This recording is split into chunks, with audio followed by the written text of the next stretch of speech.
You're listening to Gateway to E-commerce, a podcast by ClearSale. In this series, global e-commerce leaders discuss challenges, best practices, new tech, and secrets to success.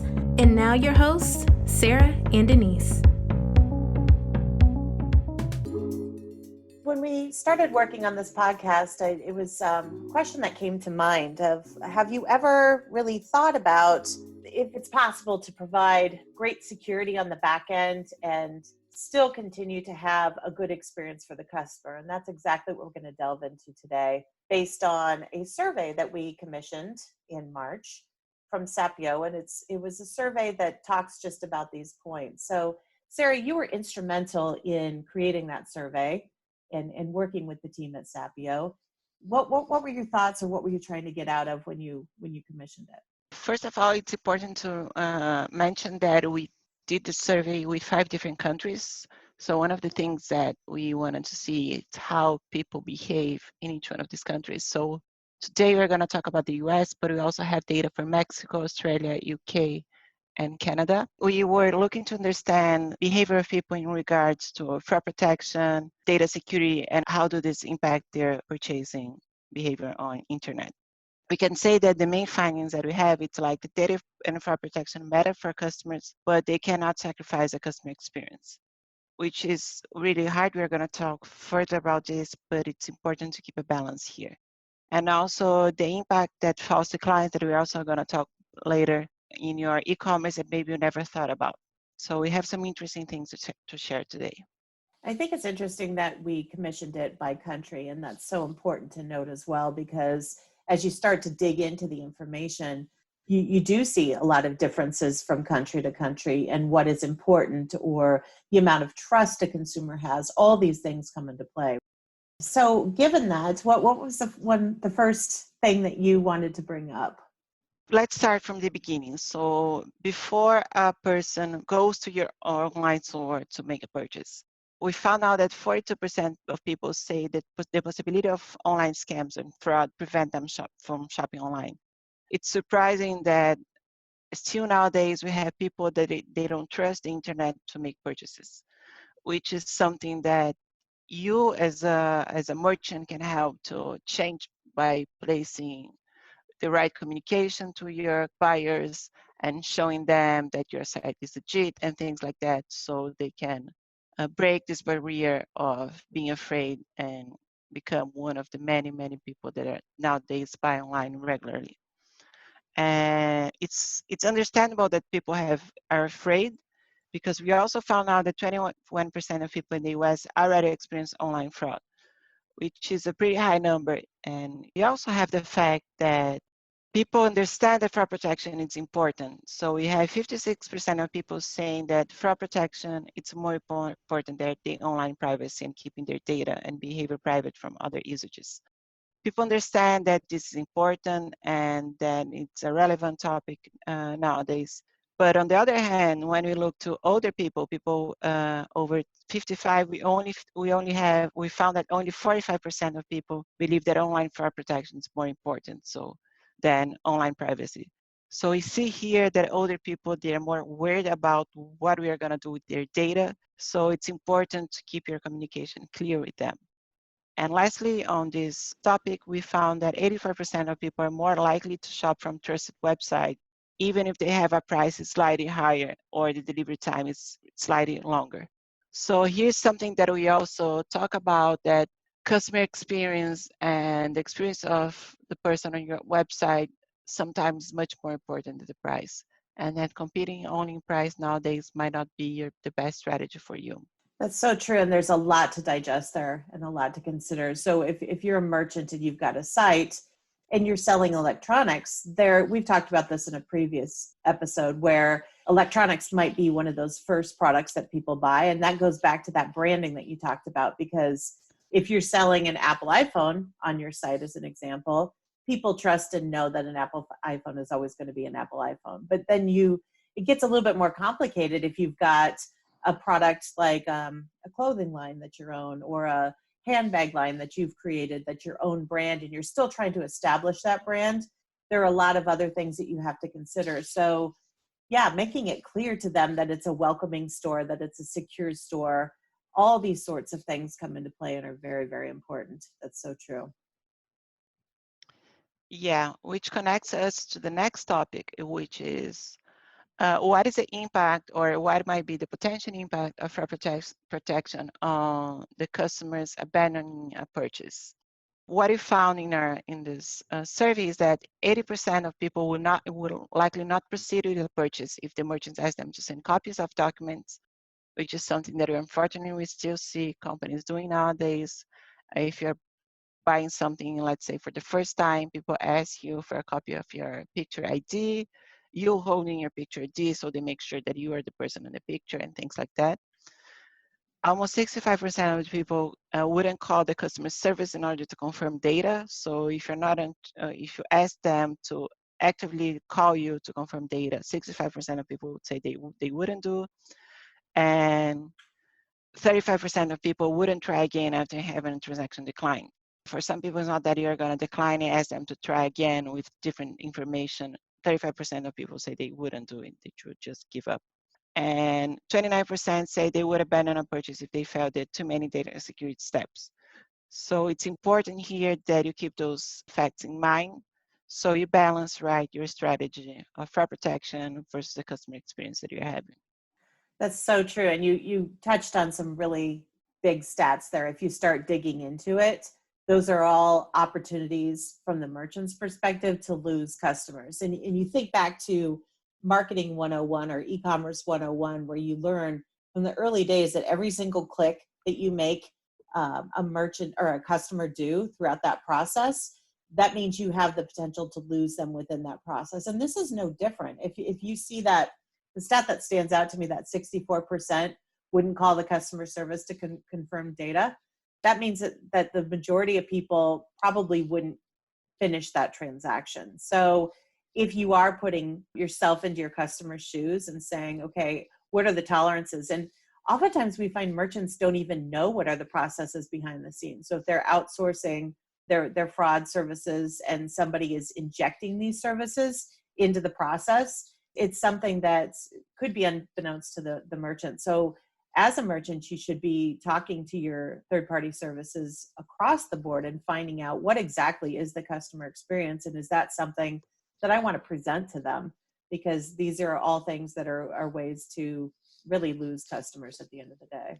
That takes us to the whole false decline piece too, though, right? Because if you're declining people or making it hard for them to purchase and they're good customers, that's a whole nother piece that we talk about constantly, that false decline. And I think we've got some data around that as well, don't we? Yes, we do. So just to remember, people, we always talk about false declines, and what we're meaning here is when a transaction from a good customer is declined, we call it a false decline, so that transaction shouldn't be declined. And here we found some really interesting numbers. We found that 28% of people already experienced a declined transaction when purchasing online. And what it's really interesting here is that 33% say that if a merchant declined their payment, they will never place an order with the merchant again. And when we ask the same question, if they had a fraud with that merchant, so if their data were used by someone else on that merchant to place a fraudulent order, only 19% say they will never buy from that merchant again. So customers are much more willing and understand much better the fact that their data might be used for fraud, but they are much less willing to forgive a website when they decline their payment. So this is really interesting. And what is also interesting here is that these numbers, they vary by country, as we were mentioning in the beginning. So if you see the percentage of people that would never place an order again in Mexico, they had a transaction decline. This number is 51% versus the 33 for the US that we just mentioned. This is a huge difference. That's why we did this survey by country, because we know there are differences, and we are going to be exploring more of these numbers in future episodes if you're interested to learn more. And finally, 25% say that if they had a transaction decline, they would probably post something negative on social media about your brand. So we know how the impact that this might have on your brand, on your strategy, on your sales. So it's really important to pay attention to how your fraud protection service or how you are handling this internally to make sure that you don't decline payments from legit customers. So that second point you brought up with 33% say that if a merchant declines their payment, they'll never place an order again, but only 19% say would not buy from the merchant if their data was breached in some way. So to me, that's like, that was boggling to me because it just shows that we have a tolerance here in the US, especially for fraud breaches, and people understand that there is an inherent risk with shopping online, but it's still that psychological embarrassment and everything that goes along with it, with getting a decline falsely. If you go into it knowing that you're a good customer and you want to make a purchase, that's more scarring. So to me, that was the biggest point there, and the biggest aha from that data. I thought that was quite interesting. Yeah, if you think about when you have a transaction decline, you already went through all the process of choosing where to buy, choosing what to buy. You already entered your data on the checkout. You already did everything. So you already had work that it's going to be lost by the moment that the merchant declined that transaction. So Yeah, they're invested, right? yes. Exactly. And it's interesting to think about that as well, and dissecting the types of clients that you have, because I think nobody knows your client base better than you do as the merchant. And you have to think about all these different layers and intricacies, not only with your current clients, but who you want to attract in the future as well, because you might just not be attracting a certain segment if you're not seeing it in your data. And these are all things to consider as well, even if it's beyond who your target audience is. And Sure. speaking of that, I think that the next point that you're going to talk about around SMS and two-factor authentication is really interesting when you talk about different segments of clients as well, because older population, I was reading recently where only 4 out of 10 boomers have smartphones. And so you think about how people are purchasing as well. So based on that, could you talk a little bit about that two-factor authentication, what it is, and smartphone purchases? Sure. When you say that there's a two-factor authentication, what we mean is that we need an extra layer of an extra information to confirm your the order. So the most common here is sending a text message to the person that is placing the order, so they receive a token and they can type the token on the website. Which nowadays many merchants think that it's okay because we live in a time where everybody has their phone on their hands all the time, right? So if you think about probably, or many times you were purchasing online on your desktop or your laptop at home or at your work environment. These are times that not necessarily you have your phone in hands. It's not like you're walking in the street with your phones. So what we found is that 24% of people say that they have the cell phone in hands less than 4% of the time. So it's a quarter of the people that if you ask them to type a token, maybe they're gonna give up and they're gonna be lazy to do so.